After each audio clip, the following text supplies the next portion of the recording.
कहीं कब नहीं हो रहा है, आप देखने जा रही हो रहा है या नहीं हो रहा है, साथ में रह रही है आपके घर में, आपके साथ में रहे हैं, आप 24 घंटे देखते थे उनको, आप समर्थन करते इस चीज का? किस जगह लिखा है हमारे संविधान में भी और या कहा जाए हमारे कल्चर में, हिंदुत्व कल्चर में कहाँ लिखा हुआ है कि लिविंग में रहोगे तभी शादी होगी?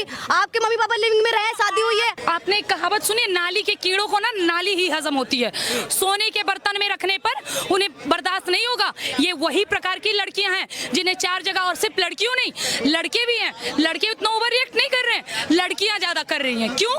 इनको आदत हो गई है, आदत हो गई है 4 जगह मुंह मारने की। अब इन्हें संतुष्टि नहीं मिलने वाला, ये अलग ही दुनिया में चली गई, इन्होंने अलग ही सभ्यता बना ली, अलग ही संस्कृति बना ली, और हमारे देश को खराब करने, अपने देश की संस्कृति को खराब करने में सबसे अहम रोल अभी किसी का है तो हमारे देश की नारी का है। उनके परवरिश की वजह से है, या जिस वजह से है कि हमारे देश की नारियां आज परियों की कहानी सुन रही है, रानी पद्मावती और रानी लक्ष्मीबाई की नहीं, इसी का हर जाना हमें देखना मिल रहा है। कह रहे हैं कि भाई महाराज जी को कथा तक सीमित रहना चाहिए, महाराज जी क्या धर्म के ठेकेदार हैं? धर्म गुरु का असली कर्तव्य होता है अपने धर्म को सही राह दिखाना, अपनी संस्कृति को, अपनी सभ्यता को जो हमारे से नष्ट हो रही है उसे जगह पर लाना। हमारे धर्म गुरु भली भांति कर रहे हैं और हम पूर्ण रूप से समर्थन करते हैं। जो लड़कियां लिव इन में रहने की बात कर रही है और ये कह रही है हम 4 जगह रह सकते हैं, शरीर कोई वस्तु है क्या सर?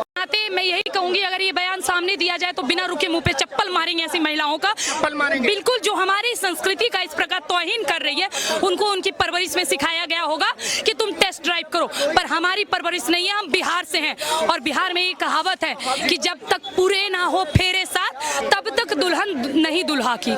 समझ रहे हैं? जब तक 7 फेरे, 7 वादे, 7 रस्म, 7 वचन पूरे नहीं होंगे तब तक दूल्हा दुल्हन, लड़का लड़की एक दूसरे का कतई नहीं हो सकता। ये हमारी संस्कृति, ये हमारी सभ्यता है, उनकी जो है वो माने, हमें दिक्कत नहीं, लेकिन हमारी संस्कृति को धूमिल नहीं किया। लेकिन कुछ लोग कह रहे हैं, कुछ जानते हैं फेमिनिज्म किसको बोला जाता है? जो महिला अपने देश के लिए, अपने धर्म के लिए, अपनी संस्कृति के लिए, अपनी सभ्यता के लिए, अपनी मर्यादा के लिए, अपना आत्मसम्मान के लिए, अपने स्वाभिमान के लिए 16,000 रानियों के साथ जौहर कर ले, वो है हमारे देश की महिला, ना कि ये 2 कौड़ी की नौटंकियां। 2 कौड़ी की नौटंकियां। इन लोगों का कोई भाई हमारा शरीर है,